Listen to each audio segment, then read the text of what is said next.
Elhamdulillah që jemi për besimtare. Na ka zgjedh neve Allah të jemi për Muhamedit Muhammed sallallahu alaihi wasallam. Sa njerëz tash, domethënë, i besojnë lobe, puta të besime të kota. Elhamdulillah. Kjo është e para, Allahu që ma jep forcën edhe e kam atë energji. Elhamdulillah, elhamdulillah, elhamdulillah. E dyta, namazi.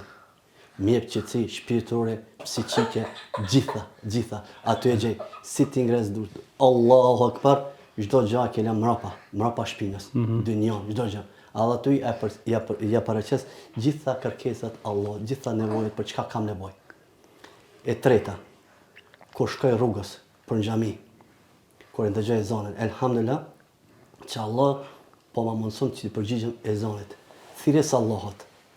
Elhamdulillah që Allah ma ka marrë shikimin, e kam dëgjimin. Po i përgjigjem thirrjes ezanit me detoj rrugës. Sa njerëz tash rrugës të shku vetë thënë. Sa njerëz tash në këto momente i bën mëkat e Allahut.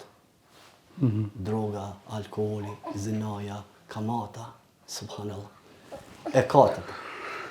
Shumë kam respekt ndërnojnë vllaznia, o gjallart, Allah i nderoft që gjithë. Mos e le të bëjmë mikrofonin ai. Që gjithë. Garojnë për marrë për namaz. Garojnë për çdo shërbim me makruh. Elhamdulillah. Kjo ma lehtëson sport. Ata ta ndihmojnë shumë, ta lehtësojnë shumë çështjen. Po, natyrisht. Shumë. Edhe domethënë kjo më jep energji më shumë. Mundohem që në 3 apo 4 ligjërata javore të prezantoj në xhamia ku mbajnë ligjërata o gjallart të ndryshëm.